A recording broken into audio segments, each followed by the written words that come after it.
Hello and welcome to another edition of But Have You Heard About Conspiracy Theory Edition? Dun, dun, dun. As always, I'm your host, Courtney, and I'm joined by Matt. Hello. So today, we kind of have like I'd kind of consider it spooky. Maybe not 100% spooky, but it is about murder. Mm-hmm. And you know, murder is basically spooky times. Right. So, Matt, have you ever heard of H.H. Holmes? No. So he is considered the first serial killer in the U.S. He admitted to, or confessed to killing 27 people. And a lot of them happened during 1893 at the Chicago World's Fair, obviously in Chicago. He actually was only convicted of murdering one person who he was trying to basically conduct fraud with over life insurance. And instead of helping the person fake the death, he was like, I'm going to kill you. Just, you know. But anyways. He's committed. We can talk more about H.H. Holmes, but the conspiracy theory itself is that H.H. Holmes, a prolific serial killer and American senators in the late 20th century, was actually Jack the Ripper. Well, I'm not familiar with Jack the Ripper, like, time-wise. I got us for this. That's why I was like, I want to make sure that at least these timelines lined up for this. I don't think these timelines line up. But they do. Okay. So, Jack the Ripper was basically active in London in 1888. Okay. I'm assuming the dude's probably like 20 to 30 as a person, because someone who's killed that many people would probably have to be, you know, lively. Yeah, so he wound up dying 9 days shy of his 35th birthday in 1896. H.H. Holmes? Yes. Okay. What does the HH stand for? He made it up. What a dumbass. So some of the things that he was known for was being a con artist. And also... that sounds like a serial killer. Yeah. I mean, I feel like if you're going to be a serial killer and you're going to, you know...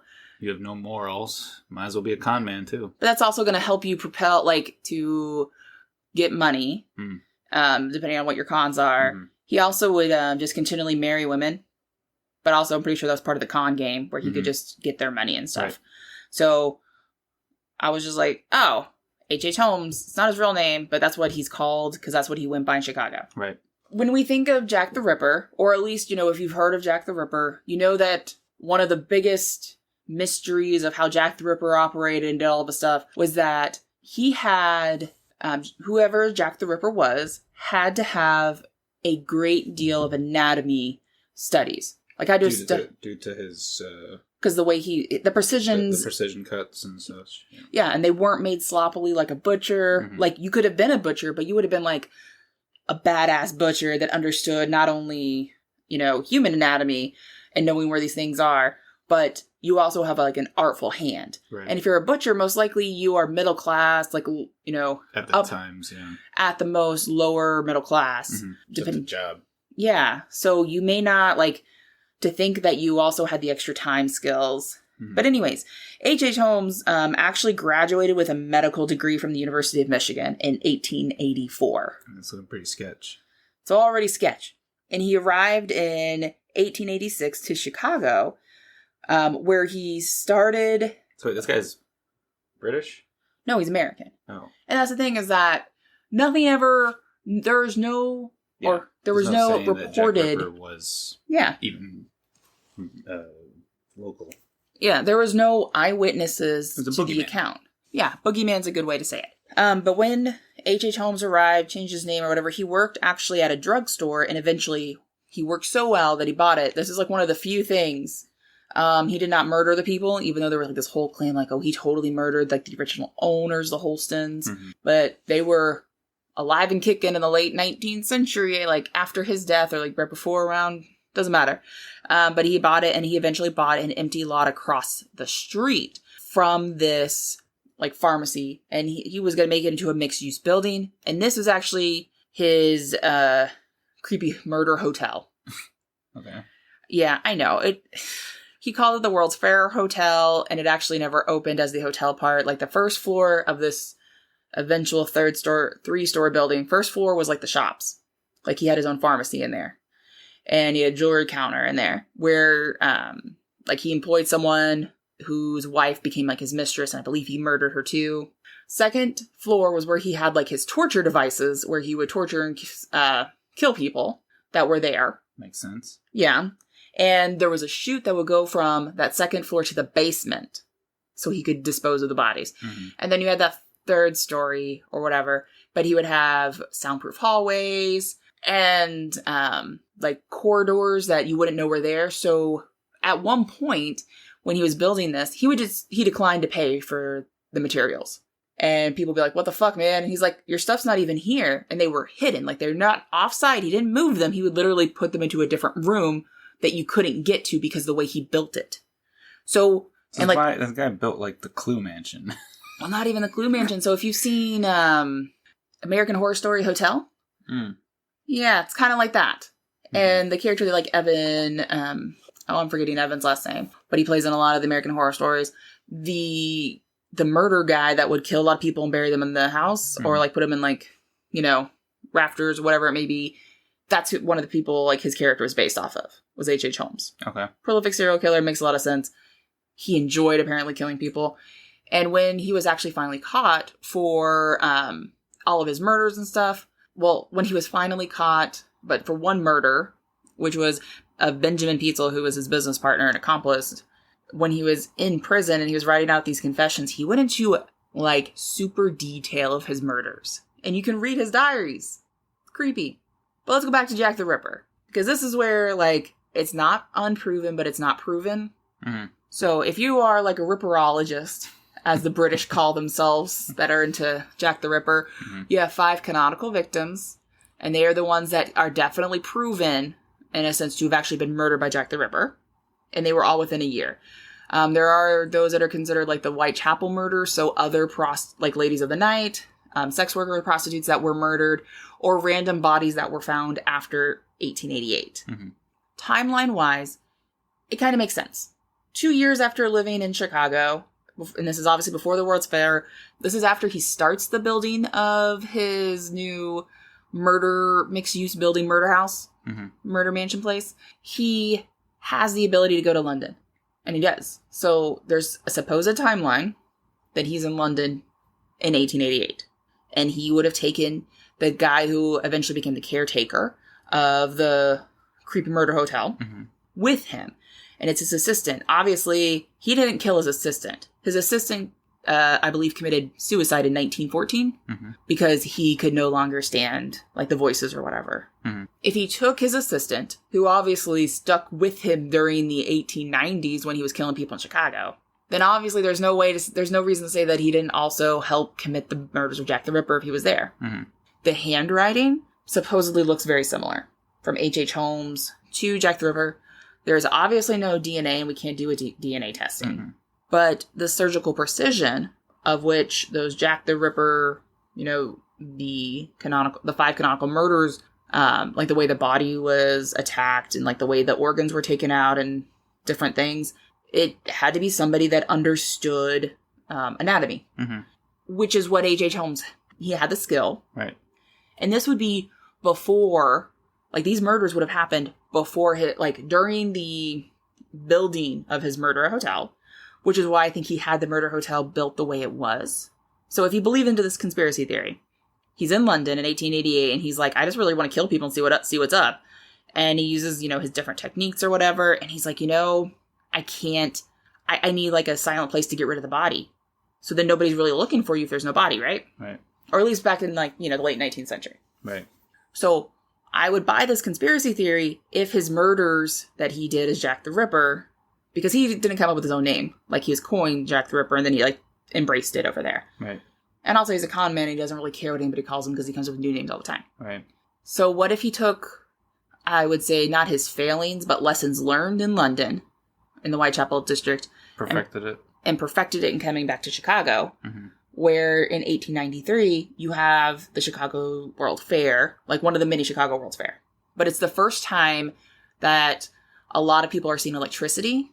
And I think at the time, the U.S. population was in like the 50-something millions, but like maybe like 55 million, and you had 27 million people show up to the World's Fair. People going missing aren't going to be missed. Well, and that's the thing. When you get off, so like if you've ever been traveling, as one does, especially if you're in a new place, like the first thing you do when you get there is you're like, I need to go to my hotel. Well, it's not like they had Airbnb back in the effing day. Right. So you find the closest or most available place. And he was only 3 miles or about 5 kilometers away from World's Fair itself.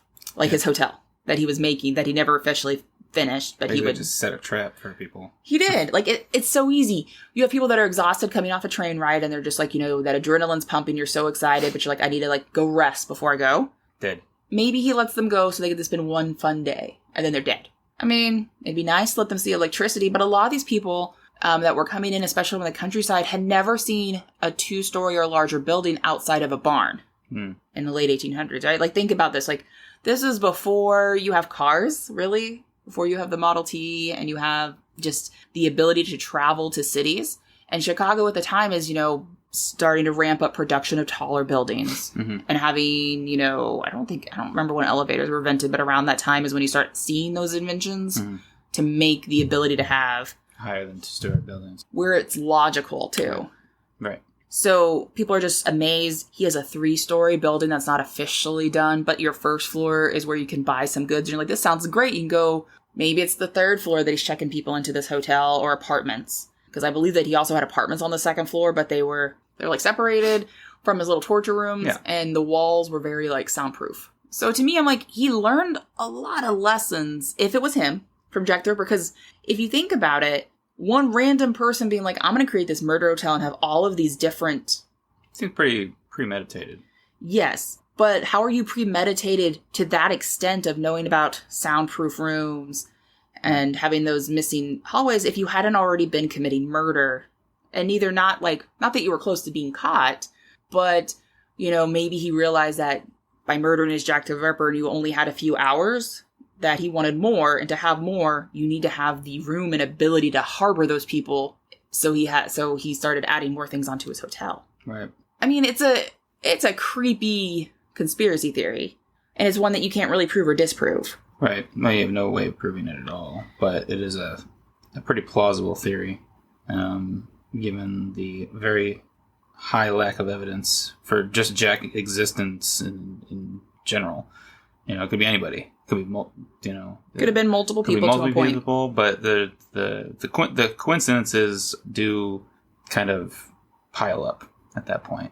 Where it's like 5 people killed in the exact same way. It seems unlikely that it's multiple people. And then it's more than likely one person. But you have no crucial witnessing. Eyewitnesses. To even give this person a presence. Man, woman, monkey. I don't know. Who knows? It could have been some escape stuff from the Queen's Zoo. You don't know. But, like you said, this guy, unless he was somehow, knowledgeable of mass killers at the time, which probably weren't super prevalent in, news, because why the hell would you report on something like that? But, at the same time, you are either highly fascinated with that type of stuff, which makes you weird to begin with, or you are an expert at already doing it, and now you're taking it to the next level to make a murder house. It just seems weird. It's like, you see a lot of even modern stuff with serial killers. A lot of the stuff is not, planned out. It's very instinctual and kind of off the cuff of of killing. And then you just kind of, deal with the outcome. You do your deed, and then you deal with it. But this guy sounds like he had been doing that, and it was like, you know what? I'm sick of almost getting caught. I'm going to make sure that doesn't happen. Which, ironically, he got caught with the murder house, but... He didn't get, but that's things that he didn't even get caught with his murder house. Right. He got caught with fraud over in Philadelphia, of all places. And, Chicago never actually prosecuted or found evidence to bring to court for H.H. Holmes to basically be tried for the murders in Chicago. The house. Yeah, which should have been about 27, but there's an estimate that he actually murdered closer to 200 people. Jesus. So... They had zero evidence. Well, and I don't know if they... he had acid barrels, I think, and he would burn them into ashes. Right. I mean, because he literally had a chute that would bypass that first floor, go down to the basement, and he'd take care of it later. Maybe his caretaker did. I don't necessarily know the inner workings of that. Right. But to me, some of the murders and way that he described them sound very Jack the Ripper-esque when it came to, dissection parts. Right. Which, to me, makes it seem plausible. It just seems more plausible. You have 2 dudes pulling similar heists, basically. And not that many years apart. At the same time period. With the same kind of brutality, I suppose. Yeah, because if you say, like, this was in 1888, and they almost abruptly stopped when it could have been when he left. Right. And just never, That's true, too. It's like, it didn't, this Jack the Ripper, quote unquote, just, unless he died, you know, and you have no idea who this person is. There's no other explanation other than he, pieced out and went somewhere else. Took a fucking year break to build his murder house. And then went full fucking throttle, basically. Yeah. Maybe just coming from me, that it just seems like such a jump for him from, maybe he did murder a couple, not to sound like he murdered a couple people, but like maybe he did murder a few people before he started building his house or his murder hotel in Chicago. But there doesn't seem to be that trail. And I feel like the Jack the Ripper trail makes more sense than less sense. Right. And obviously, you can't prove or disprove it. There was a second conspiracy theory with H.H. Holmes that I would love to also talk about, but you tell me if you're ready for that one right now. Now? Yeah, it's not long. Okay. So the second conspiracy theory with H.H. Holmes is that he actually didn't die. He's still alive? Well, obviously not right now. That can't be right. But That's so bullshit. From basically when he was brought out to when he was hanged. Grammatical's weird. Grammar's weird. He wore a hood on his head. His neck never actually snapped. This is like Sherlock Holmes shit. Well, he went by H.H. Holmes, like Sherlock Holmes. Yeah. Supposedly it was a whole play off of Arthur Conan Doyle. Weird. Anyways, his neck never snapped. And then supposedly he, once that trap door was 15 minutes or so before he stopped. And he, didn't seem upset or anything. And instead of being able to, quickly exhume the body, 4 years later to make sure it was actually him that died, nobody did it because he requested that his casket be completely covered in cement and buried 10 feet deep. So he was in a cement casket. It was because he didn't want his body taken and dissected. Or he didn't want them to find that it wasn't. There was no body in there that wasn't his. Well, because there was this whole thing that, he escaped and he went to South America and he continued to be a serial killer. And I was like, I mean, that sounds accurate. White men just go places and kill people and they get away with murder. Right. Well, back in 2018, I believe, his great-great-grandson, I think it's Jeff Mudgett. Doesn't really matter. He has an interesting his real last name or whatever. But again, you have to remember, H.H. Holmes was married to, I don't know, I think 5 or 6 women at one point. Right. They never really got divorced. Right. They just had these women. This great-great-grandson decided that he's I want to put this to rest. Because he has, actual handwriting analysis stuff of his great-great-grandfather. And that's where they have this whole idea that he is actually Jack the Ripper. Right. Because of those things. But he wanted, DNA evidence because he was there's that whole conspiracy theory that he's not actually dead. That he didn't actually die. Right. Well, at least not at the time. Yeah, so he, gave the whatever needed to be done as a living relative to be yes, we can exhume the body. Cracking open this cement casket case thing. Well, supposedly when they opened it, they did the DNA test and it was related to him. So it could be his great-great-grandfather.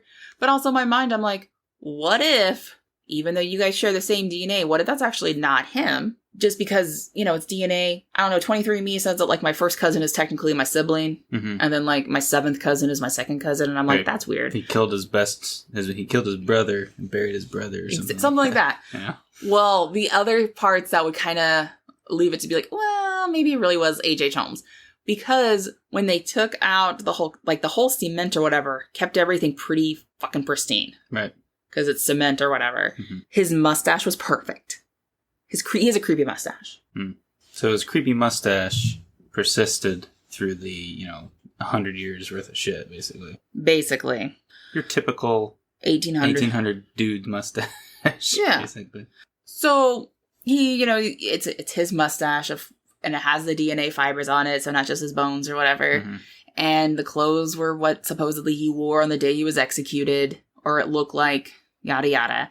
So you have some, what you can consider damning evidence that, I guess that is him. Right.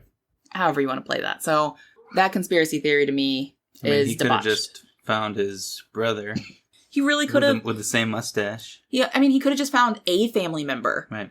And that's the other thing, too, is that could say that that's how you are related, but also because H.H. Holmes was sketchy as hell, how can he prove that person was actually his descendant? He didn't, because he also casually took Benjamin Petzl's kids into his, he got custody of 3 of the 5 kids from Petzl's wife, because he, made it sound like, oh, don't worry, and he killed the 3 kids. So there's nothing to say...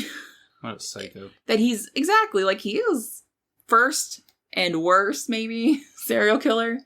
Charles Manson didn't actually kill anyone, he just happily controlled and made a cult. Right. To do his bidding. I mean, Zodiac Killer's up there, never really found out. And I feel like H.H. Holmes would have gotten away with a lot of it, but he was never even tried for his actual murders other than the one. Right. He didn't actually get the 3 kids that were murdered after Petzl's murder. He didn't get charged with those, but they found the bodies. Right. It's what are these dead bodies doing in your trunk? I don't know. He didn't have a trunk. It was buried in some floor places in apartments he stayed in. It's so weird. So, conspiracy theory-wise, I am more inclined to believe, but obviously not 100%, that H.H. Holmes was Jack the Ripper. On conspiracy theory number 2, of him surviving that death, I don't think so. I think that was a boogeyman tale. Right. You got this spooky guy that you take care of. And it's like you said, you're turning him into a boogeyman. Oh man, if you don't eat your vegetables, the H.H. Holmes is going to get you. I was like, look, if you don't eat your vegetables at this fancy hotel we're at, you don't know. But I think that also gives a lot of, it plays into a lot of these creepy hotels that we have in, pop culture, where people just go missing. And you because of the walls or whatever. We watched, what was the Bad Times at El Royale with Chris Hemsworth? Oh, that one, yeah. And you have, creepy stuff behind. Yeah. Which is kind of, obviously it's not a murder hotel, but there are things going on and there is some murdering happening at that point. Freaking, yeah. Creepy camera recordings and stuff Even that. the Bates Motel. So, I don't know. And also a whole bunch of episodes of Criminal Minds. I don't honestly think that there are that many hotels or motels that are along the lines of murdering. Or maybe I've just never known about them. But I feel like it's other than H.H. Holmes. I don't feel there's as many. So yeah, that's the conspiracy theory of H.H. Holmes and Jack the Ripper. I buy it. I'll buy into the Jack the Ripper thing.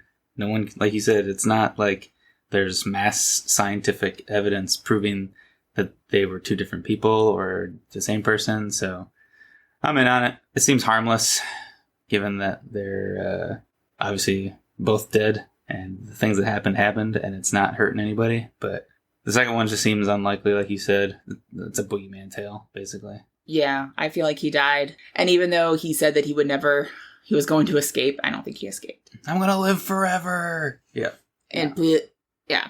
Well, that's it for this week's episode of But Have You Heard About Conspiracy Theory Edition. I hope you guys enjoyed it. It was a little history and a little scary, a little murdering, all the fun stuff. As always, I'm your host, Courtney. It's Matt. And we hope you have a fabulous rest of your day. Bye. Bye.